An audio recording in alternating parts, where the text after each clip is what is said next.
Thank you very much. You may be seated.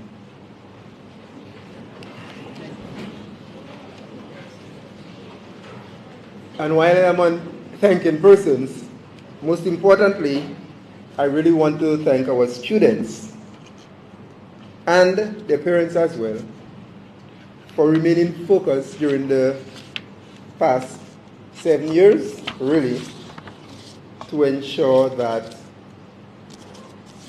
there were successful outcomes in the exams based on the results. Each year, the Ministry of Education conducts a suite of national assessments, and we are here for the grade 6 national assessment, but I must indicate as well that at key stages within the education development of students, we have other national assessments. So we have the grade 2 national assessment and the grade 4 national assessment as well. And these two assessments, which I just referred to, provide significant diagnostic information to the schools in terms of students' performance. And we always lament as a ministry that these are just as important as the grade 6 national assessment. Because as principals, teachers, the media, support staff, parents who are listening to us, you would well imagine and realize that if your child is performing satisfactorily or even excellent at grade 2 and 4, the likelihood that that child performs excellent in grade 6 is very, very, very high. And the inverse is also true. Too often, we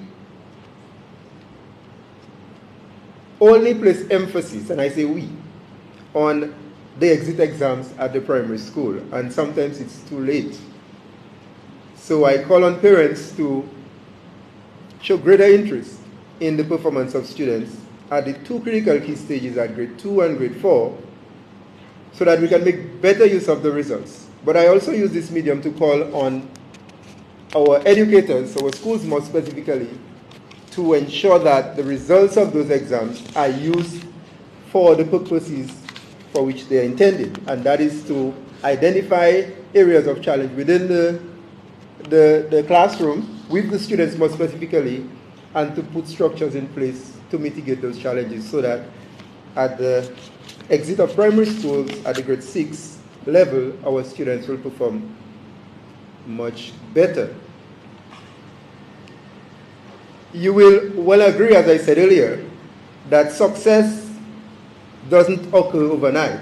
It's a continuous process, and for many of you, you would have heard students giving presentations upon receipt of certification or recognition at secondary schools and even primary schools, and they will say very often that they started working from early age, from K, and they never relented.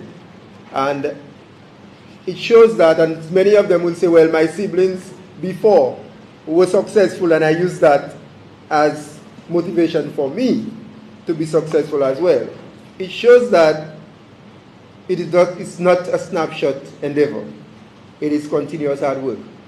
And we know that if the support structures at the home and at the school, that is the learning environment, are aligned, we will get much better results in terms of students' performance. We have also recognized that literacy, reading and writing more specifically, are key to successful students' outcomes. And actually, in recognition of that, the Ministry of Education has embarked on a series of training sessions for our teachers to ensure that we re-strategize in terms of how we teach reading and even writing, because that is one of the challenges that we face with student performance, even at the grade 2 and grade 4 levels as well. We know that literacy is key, and literacy and numeracy are key to successful outcomes of students.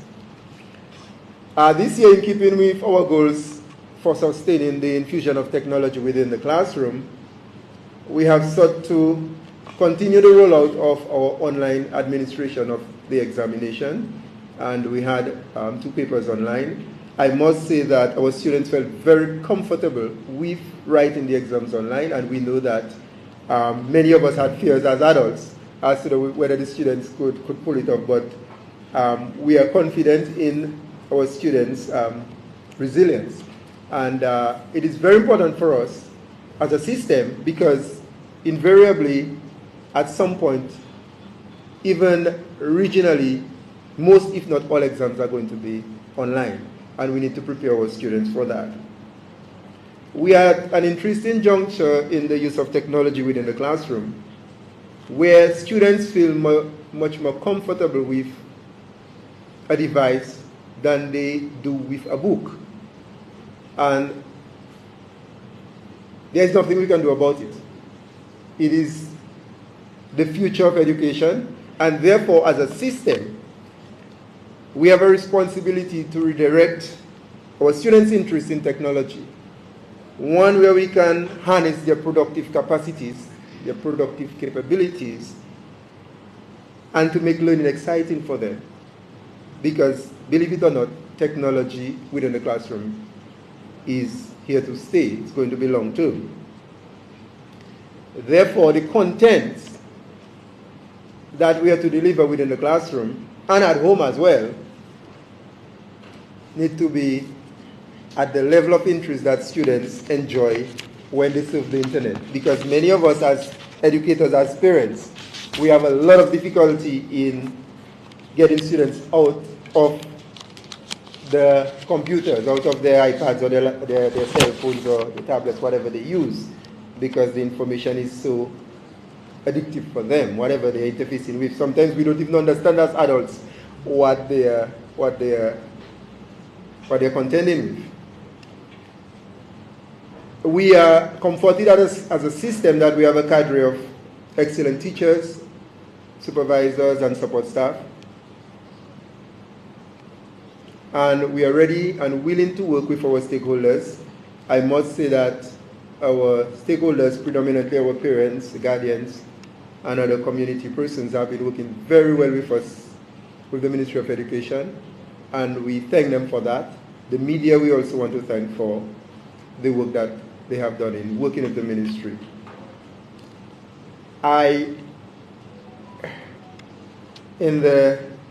In welcoming you here this morning, I want to call again on parents to visit our schools more often. Too often, we see parents during PTA engagements and when they are to receive student reports. If you look at the successful child and you look behind the scenes, you will see a parent who communicates with the school, who works closely with the school. And that is the formula for success. So parents, in the future, those of you who have students going to grade 6 level next year and beyond, please note that working closely with the school is one of the formulas for success. So we call on parents to support the Ministry of Education even more closely. Once again, I wish to welcome everyone to this event. We know it's an exciting time for our students. We congratulate the students, all of them, because we always say your best is good enough. So we want to commend our students for excellent output during this year, as we welcome everybody to this event this morning. Thank you very much, everybody. I will now call on Ms. Candia Robinson, who is the Senior Education Officer for Curriculum Measurement and Evaluation, who will present an analysis of this year's results. And yes, Ms. Robinson, you may.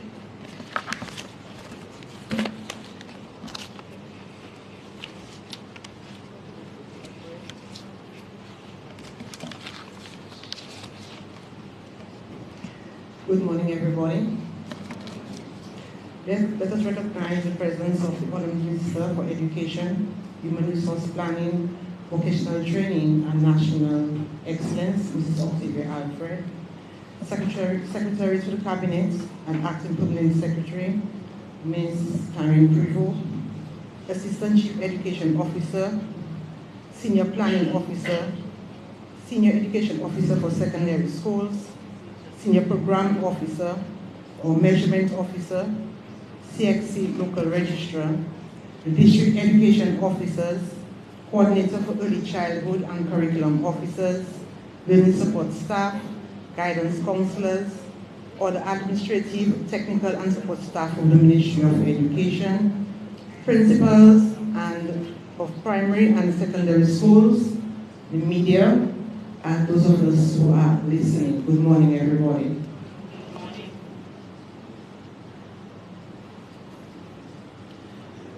Okay, we are getting close to the moment that you have been waiting for. Okay, so let us begin. I'm going to show you an analysis of what we have found for the Grade 6 National Assessment this year.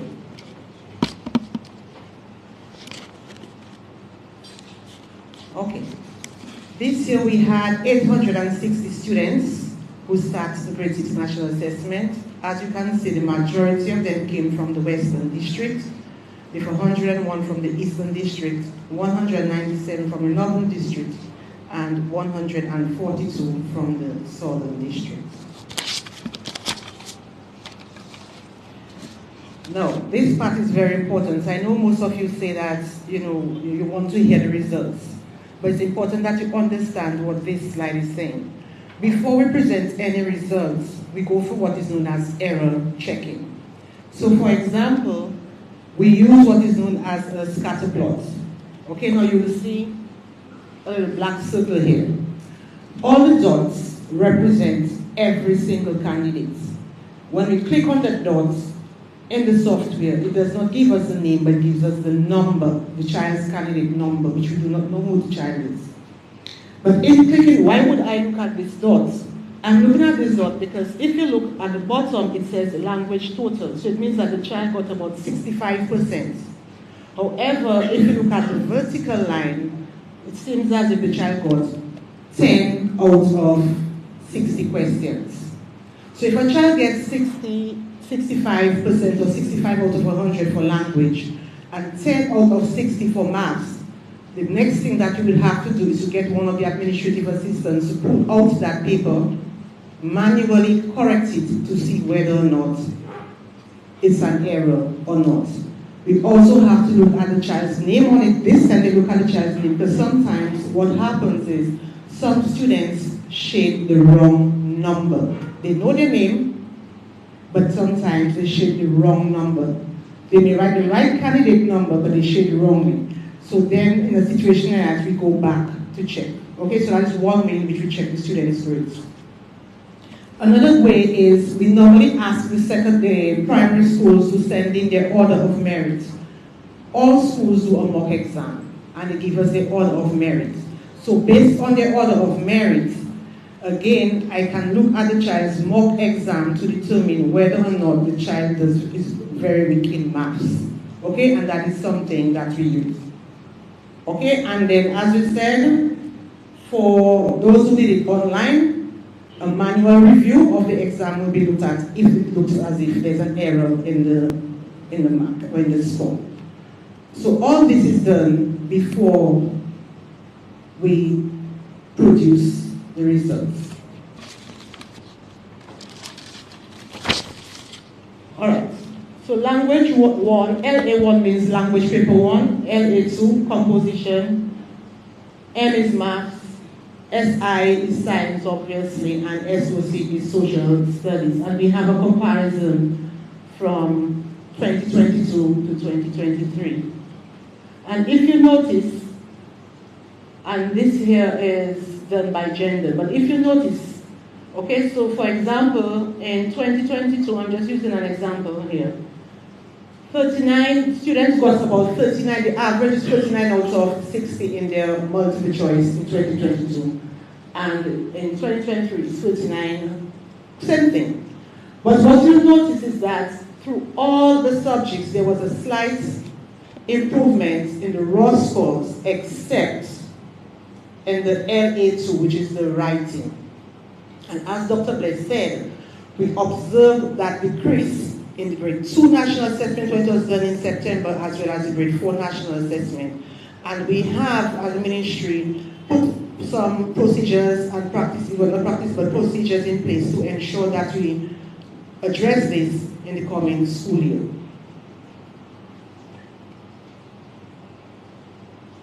Again, this is done by districts, and you'll notice that for most of the districts, there has been a slight improvement. I remember last year we spoke of the South, and if you look at the South in 2022 and 2023, you will see that if we look at language for the South in 22, as well as that same area for 23, there has been an improvement. So I must say, I know that the South has done a lot of work in preparing the students, not just for the grade 6 national assessment, but basically preparing them and ensuring that there's some improvements in the learning that takes place in the schools. Yes, let's give them a hand.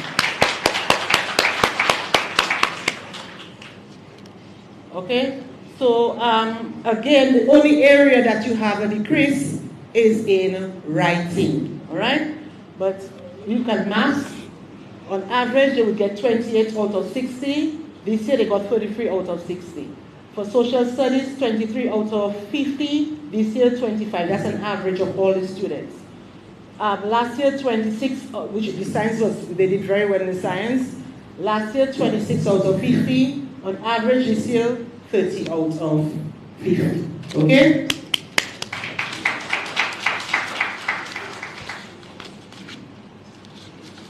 Okay. Now, when we talk about scores and the grades that students obtain, you'll notice that we have here what is known as a histogram. You'll notice that the numbers, at the bottom here, you have total points. 18 to 20 points is a scholarship. And when, for example, 4 to 11 points, that will be considered a failure. Right? So students get 4 to 11, that means that we have gotten D's and E's. And those from 12 to 15 would have a combination of B's, C's, and A's. So we say that they have passed, technically passed. And those from 4 to 11, we know that they are special needs that would have to be taken into consideration when they enter the secondary schools. You'll notice that the majority of the students, which is what it's supposed to look like, the majority of the students should be considered average.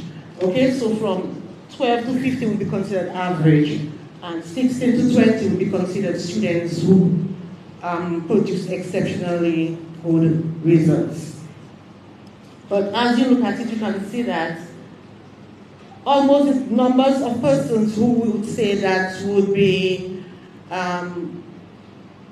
poor performers, you're supposed to have almost the same percentage of persons who are exceptionally good students. Okay? And you can see this in the curve that you see here. Now, as Dr. Bess was speaking about literacy, we decided to ensure that you kind of focus on it. So again, we look at it in terms of male and female, or boys and girls. And here we have numbers of students who got A's, B's, C's, D's, and E's in terms of male and female. All right? At the top, we are looking at the language. So for example, 48 girls got A's in language, whereas 26 got A's in, 26 male or boys got A's. So you can look at the table and you can see, again, the majority of students, the 177, even for males and for females will have C's, all right? And the same thing would apply for maths. The majority of students would have C's. So for maths, girls 168, and for males 177. And you'll notice for maths, if we look at the A's and B's for maths, the boys are keeping up with the girls, all right? So 54 girls got A's, as well as 51 for boys, 79 for girls, and again 79 for boys. Even if the C's is that much, there isn't much of a difference. However, you'll notice as you go to the D's and E's, you have more boys producing D's and E's in both maths and English.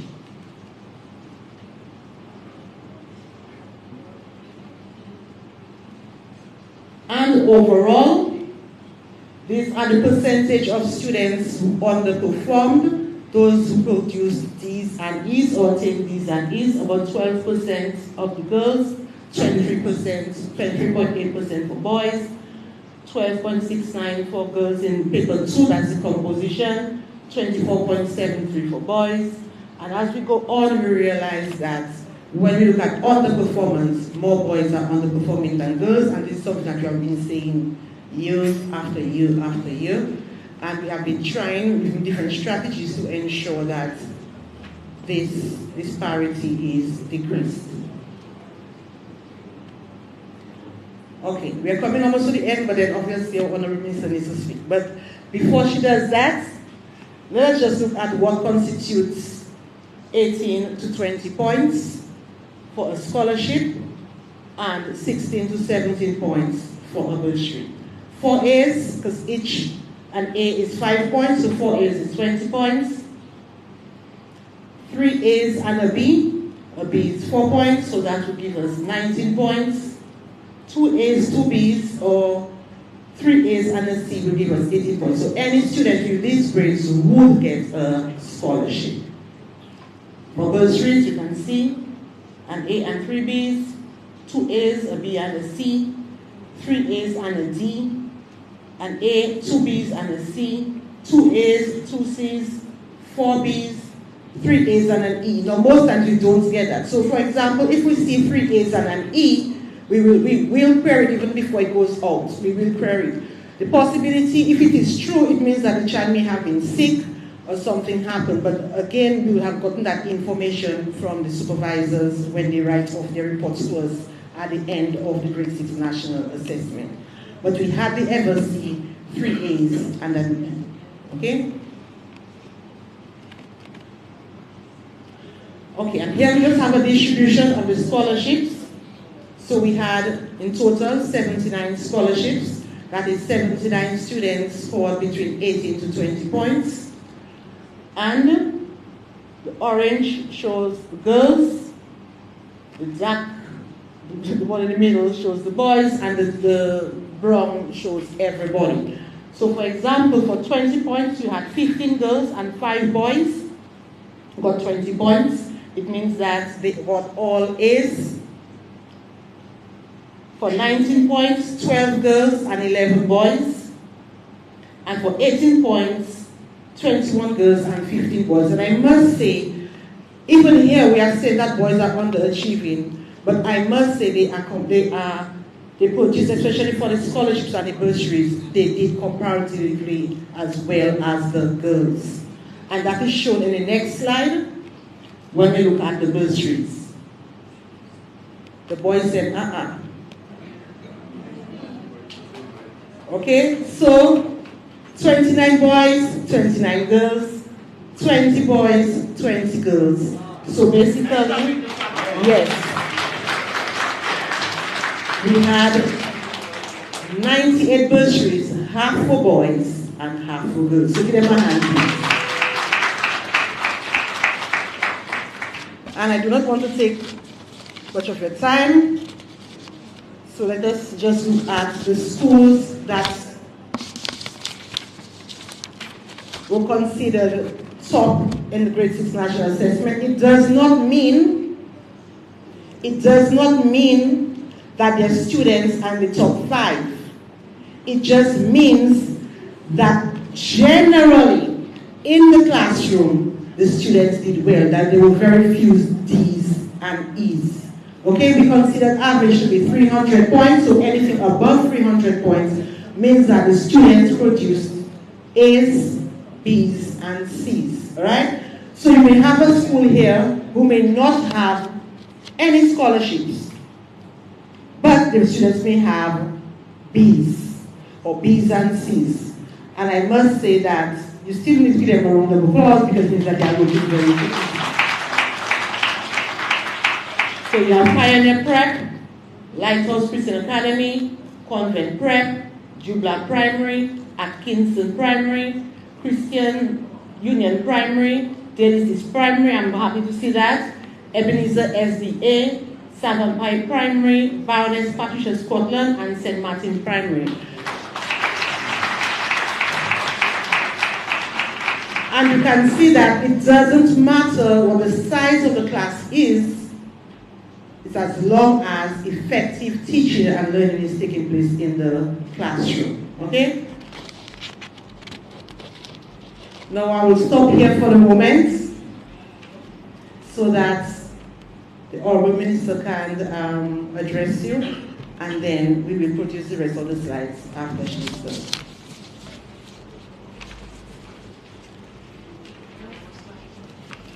Thank you, Ms. Robinson, who is the Senior Education Officer for Curriculum, Measurement and Evaluation Unit, and instructive in her presentation that our boys are performing comparable to the girls, so it means that our interventions have been working. So that I know the media always ask about that, so that is good news for us this year. Before Honorable Minister makes a presentation, I'm going to call on Mr. Gies, who is the Assistant Chief Education Officer, to give us some idea of the administrative protocol in terms of the exam itself, the logistic, how it is actually administered. So Mr. Gies, come and do this for us, please. Thank you.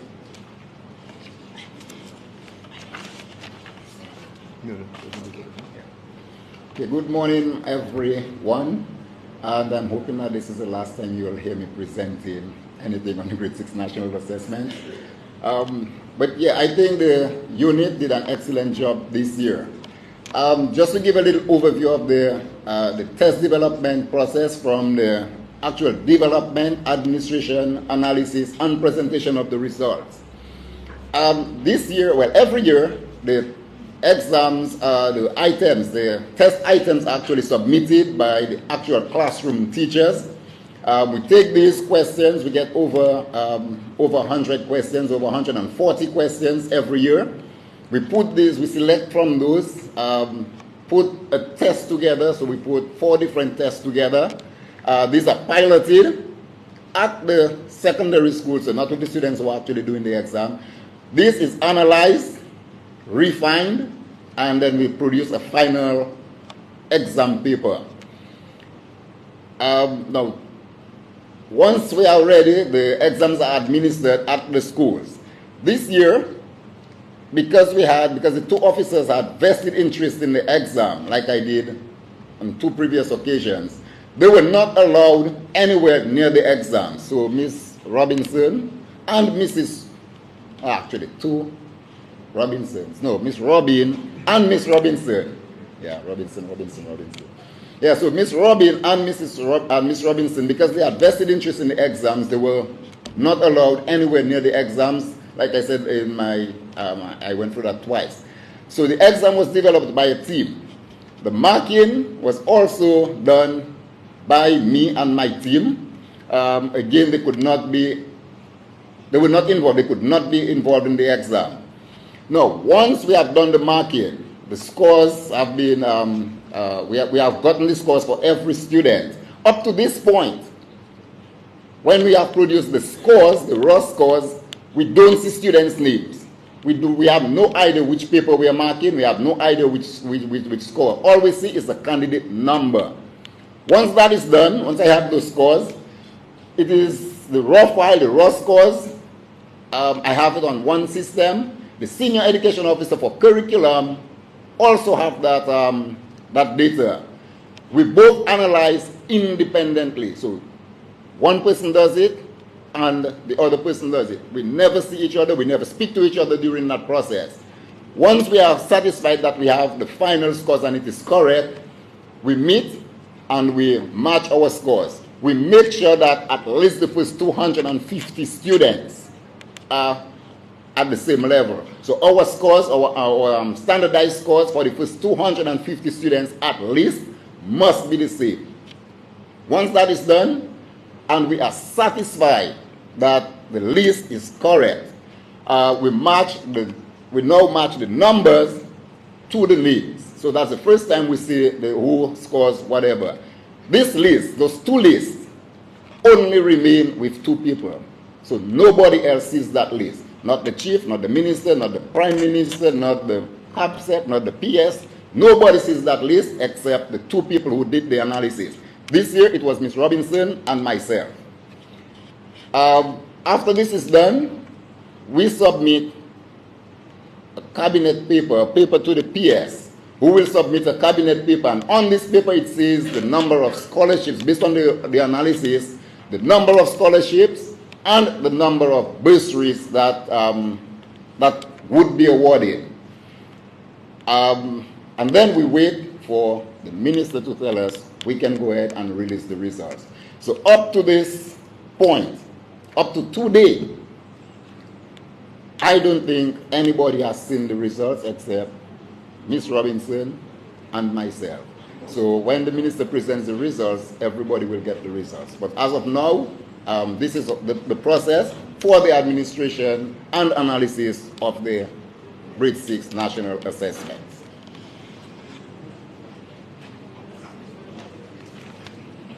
Thank you, Mr. Gies, for the synopsis of the administrative protocol. I will now welcome Honorable Minister, Mrs. Alfred, who will make a presentation and give you pertinent information on the final student outcomes. Mrs. Alfred. Good morning, everybody. I saw the exams this morning, the results a while ago. That's how it is. I suppose if I had a child in the exam, I would not sleep last night.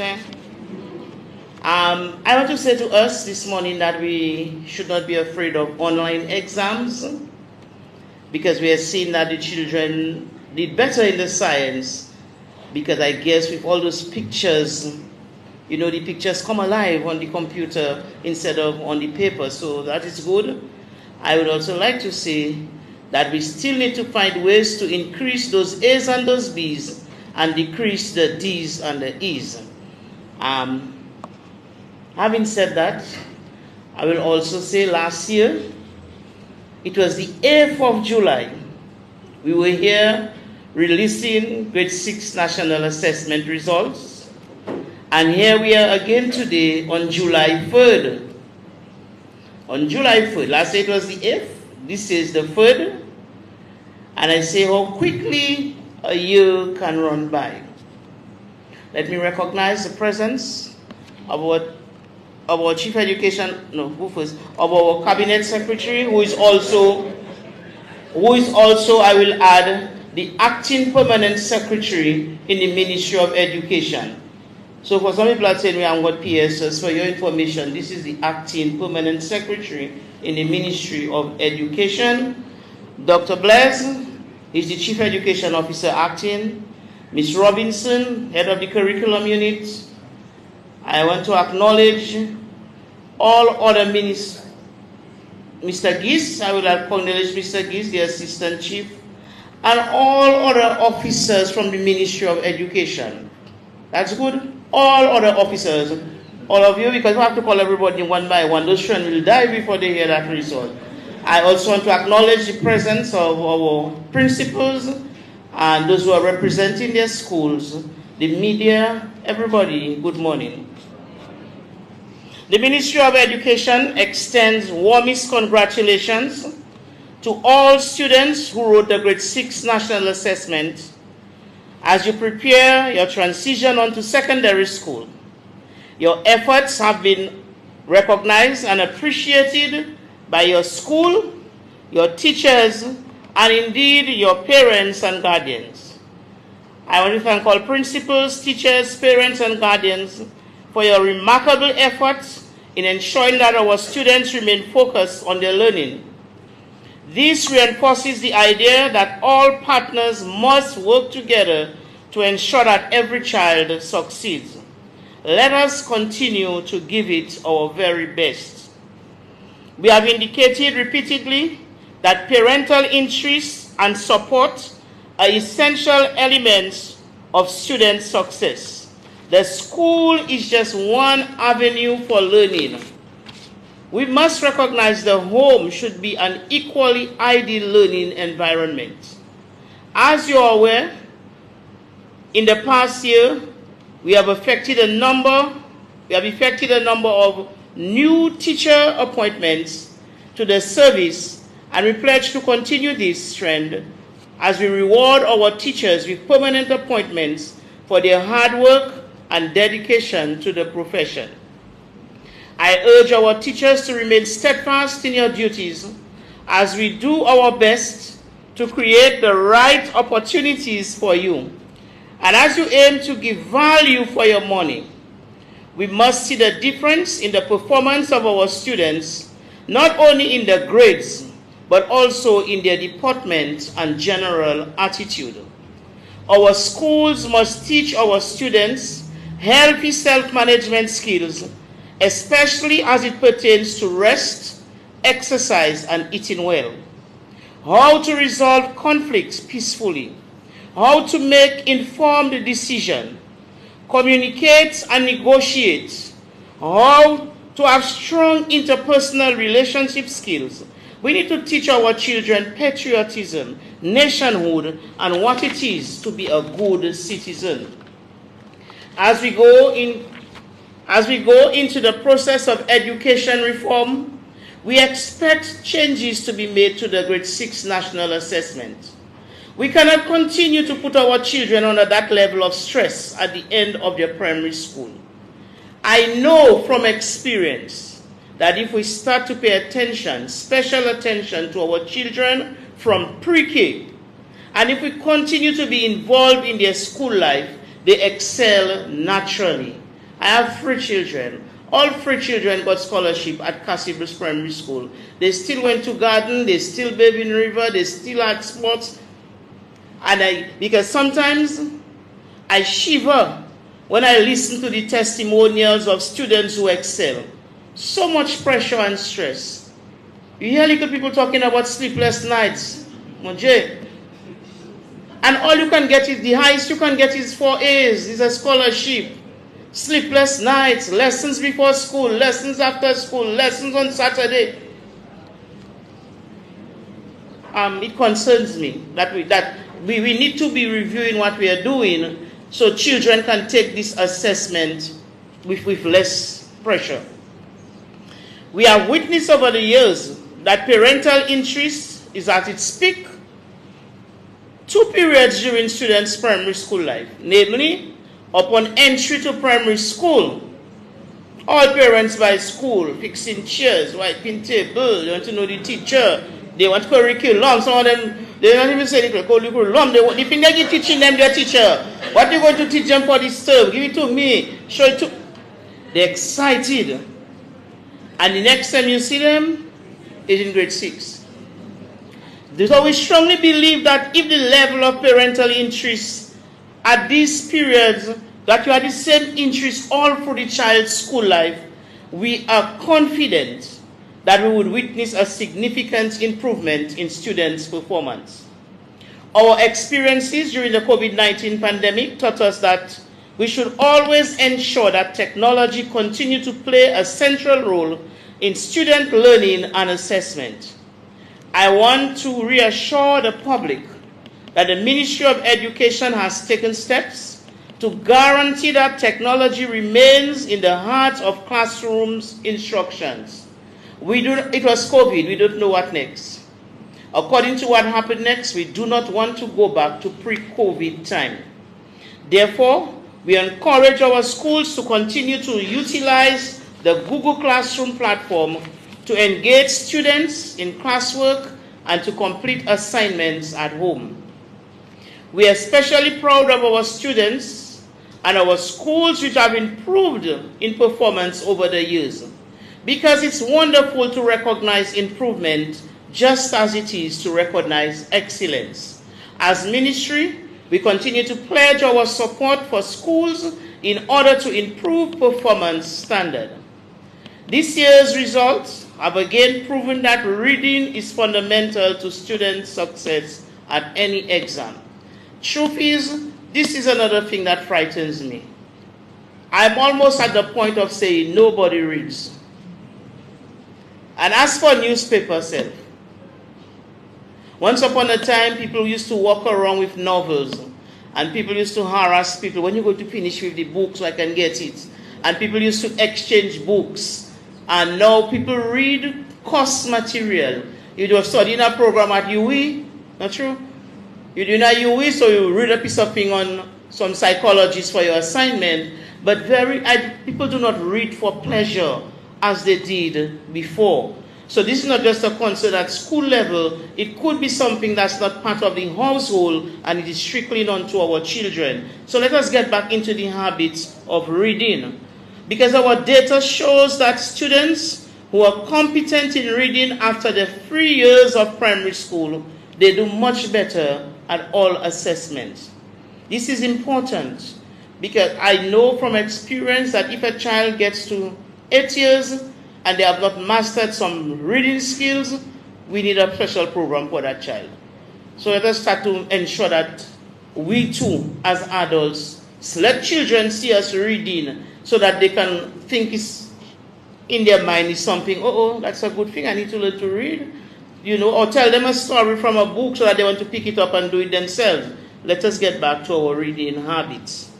This year, we saw areas for improvement in students' writing, and consequently, the Ministry of Education intends to work closely with teachers to continue to implement strategies to improve students' writing skills. We are well aware that improvements in students' performance is hinged on improving teachers' competency.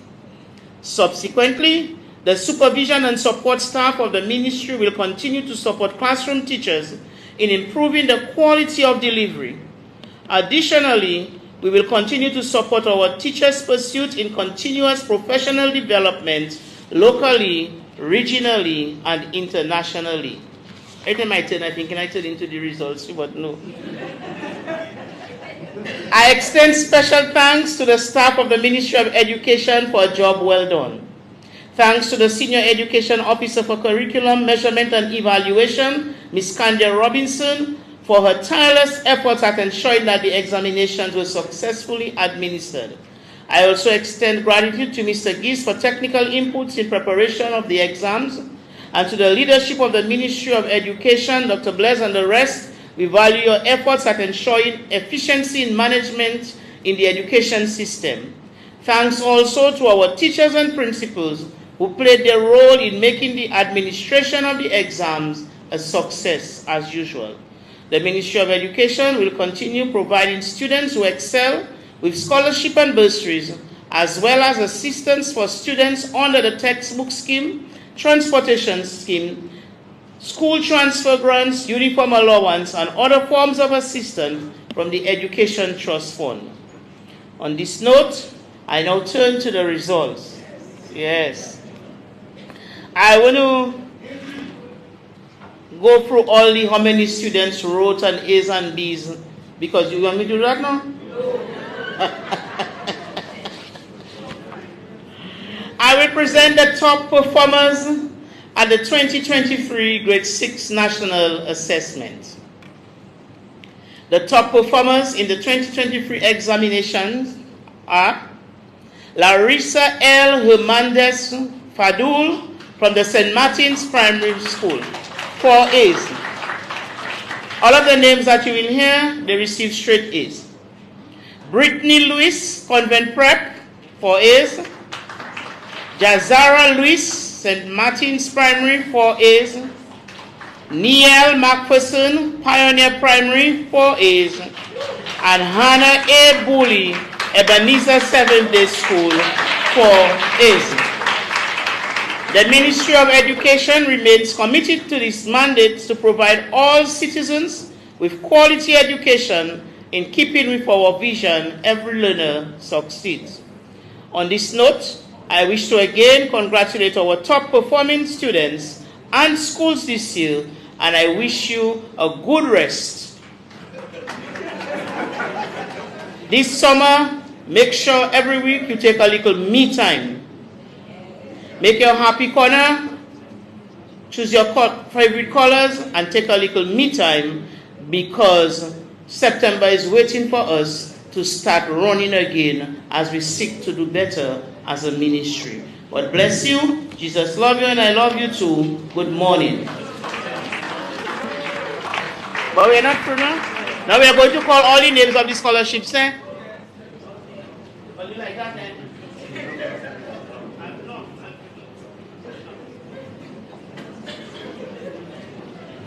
I'll do some.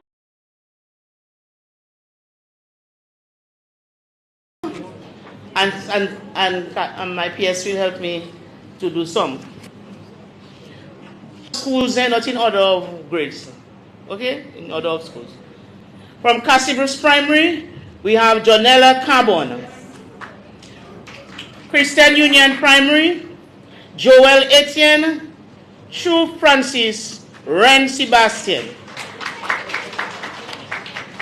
Convent Prep, Jolie Atido, Ari Bopier, Ty George, Sajid Joseph, Brittany Lewis, Jaylin Lloyd, Kofi Matthew, and Sonny Prosper, Jelani Severin, Mia Severin, Kayla Shillingford, Adiles Thomas, and Janice Thomas.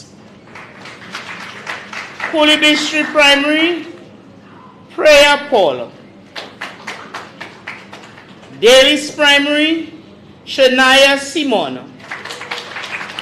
Jubla Primary, Kelani Stowe. Ebenezer SDA. Hananiah Bully, Daniel Libla, Zeni Richards, Rachel Sipper, and Nikita St. John. Girodale Primary, Delaney Elwin. Woodville Primary, Joel John. Okay, I put that one in the back. Joel John, Woodville Primary. Lighthouse Academy, Faith John Finn, and Locanson Joseph. Massa Kenfield Primary, Junior Lee, and Aiden Roye. Petit Savant Primary, Namahilia Stout. And if I said wrongly, please, I beg your forgiveness. Pioneer Prep, Emma Amo, Kelani Dorival, Giona Leta, Neil McPherson, Chayara Philip, and Jolly Victorine, and Eli Whitchurch Ed. Roosevelt Douglas Primary, Emma Cole, Cedia Laville, Adele Leta, Aliana Nantan. Yes, Aliana Nantan. So that was my last one. I return R, and then PS will take from S to go. I thank you. Thank you, Minister. Okay, so Salisbury Primary, Haley Bedno, Amia Vidal.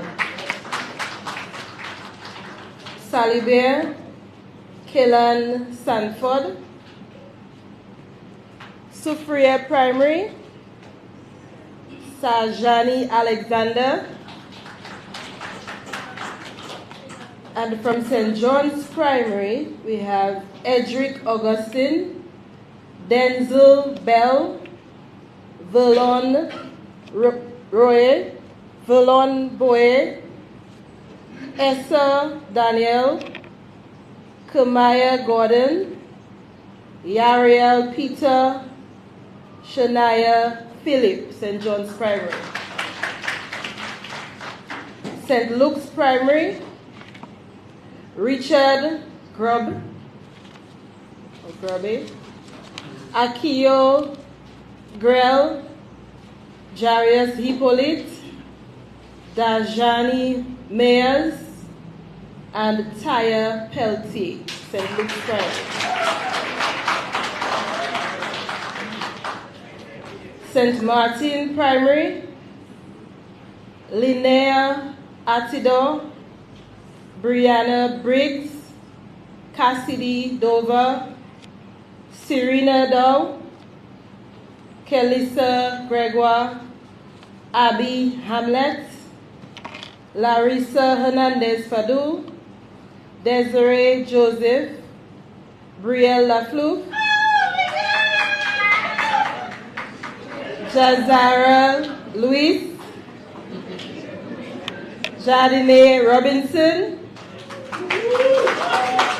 Alisa Theophile, Brianna Xavier, Nathaniel Fraser, and Kaylan Matthew. Sorry, that's Brianna Davey is the last from St. Martin Primary. St. Mary's Primary, Nathaniel Fraser and Kaylan Matthew. You got that?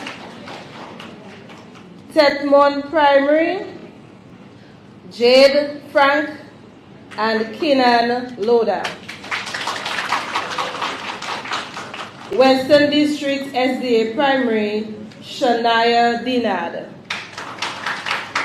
And finally, W.S. Stevens Primary, Elise Charles.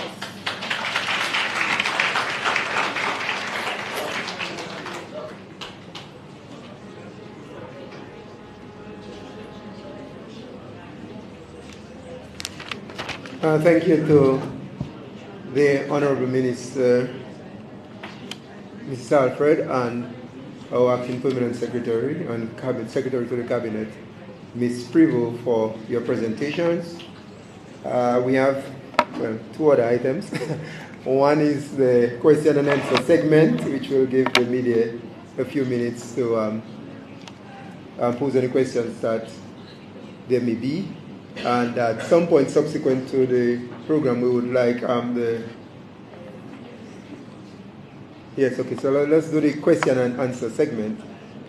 We open the floor now to any questions that you may have with respect to the Ministry of Education's administration of the exam, or any general questions that you may have. The floor is open.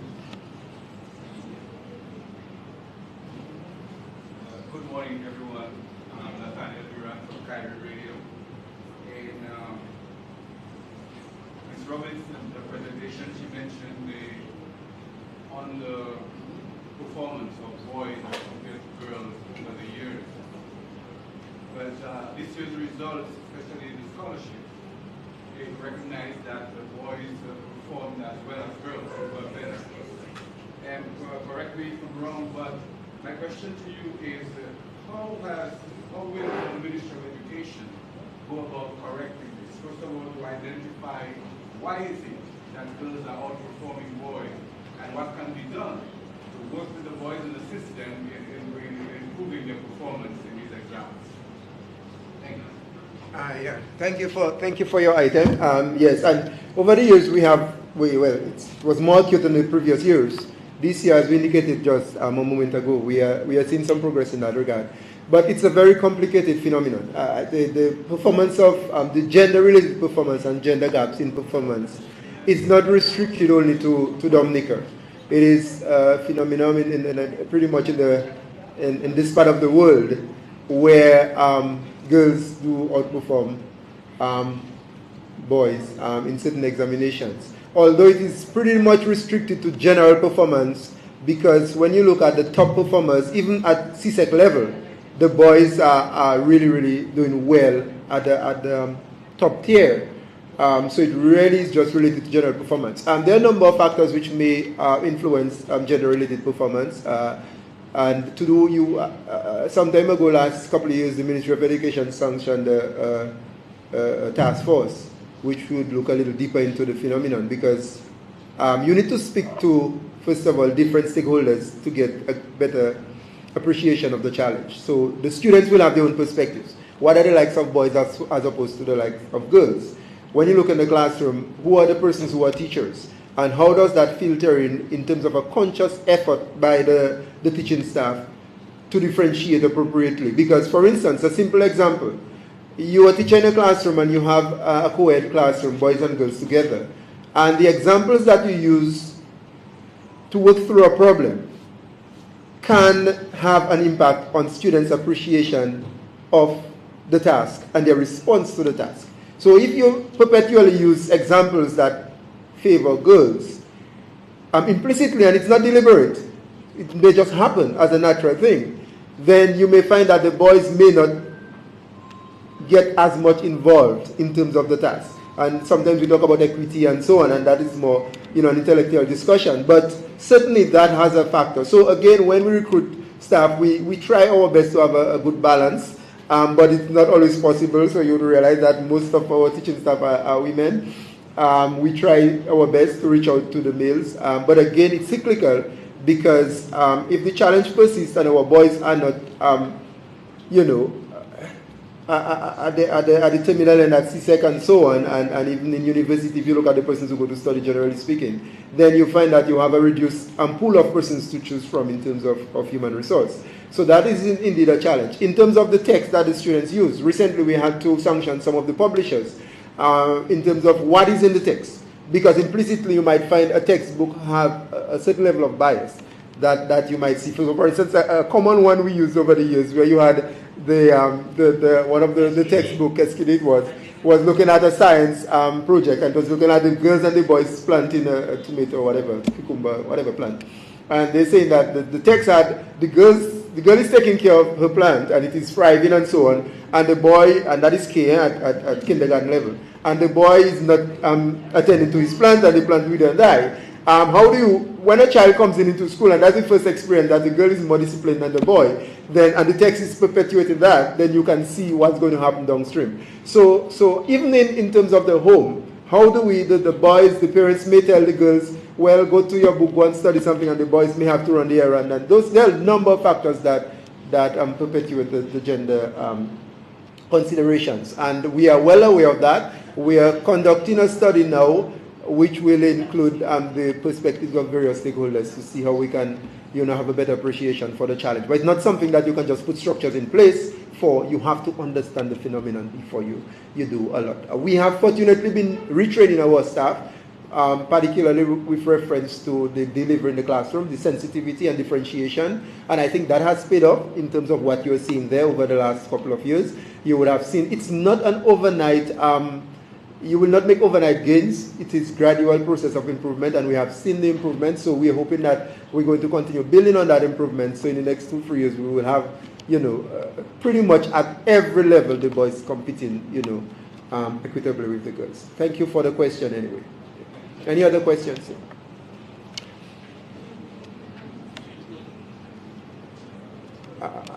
Right. So I think that, seeing that we don't have many questions, it seems the media, as a representative of the public, is satisfied with the performance of the ministry.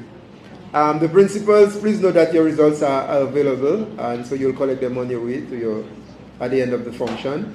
I want to really thank everybody participating in person here, as well as those who have been listening to us enthusiastically, I must add, on the various media outlets, whether it's live stream or live from the radio stations. I want to again call on parents to be gentle with your children.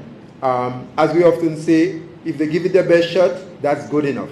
Yes, if they come with a pass, because one of the things I must say while we are ending, it's a scholarship doesn't necessarily give you any future indication as to the performance of a child in secondary school. And so bear in mind, we have seen that students get passes and they end up at the top of their class at every level. So parents, be mindful of that. Be gentle on your children. Tell them you have tried your best, that's good enough. Now let us go to the secondary school and give it your best shot. And that will encourage the students instead of being hard on them. We congratulate all our students no matter their performance. The work to be done is at the secondary school now. So thank you everybody for being here. Yes, and Honorable Ministers, one more thing. Yes, Honorable Minister. Thanks. I think many parents are listening. I want to advise parents that if their children are still young and the results are like 4 E's in a row, I think the best thing is for us to send the children back to the primary school with a remedial program, with a special program that the ministry will help to put together for them, instead of moving them forward at 11 years with 4 E's. So that's just an advice, because sometimes we are busy to move them into.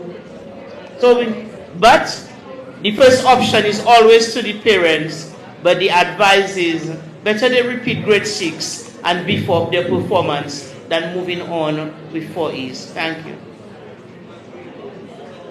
And then Thank you very much for bringing that up, Honorable Minister. While we're on that, I also want to inform that we need to give our children a chance to go through the educative process from K to 5th form at the secondary school, at least the primary and secondary process. The idea of trying to get students in too early or having them jump levels have an impact on their overall performance, because you would realize that a child may perform on a test, but there are critical developmental aspects that the child has to go through in terms of the foundations of the particular subject. So a child who misses K or misses 1 or misses preschool may miss those developmental and foundational areas even if they are performing, and downstream it will catch up with them because they would have missed some of the structures they need to support them in later years. So parents don't only look at the performance of a child on a test, because the schooling system is just as important for the child. I need to just remind our parents of that. And continue working with the Ministry of Education. As I always say, trust the process. The persons who are charged with the responsibility are charged for a particular reason, because they may have a better technical appreciation. They may have various lenses from which they can see things. And just trust the process and work with us, and I think we will do well as a system. Thank you very much, everybody, for being here. Over and out, please. This was the release of the Grade 6 National Assessment 2023 results. Congrats to all the students, especially the top performers. Thanks for joining us and have a blessed day.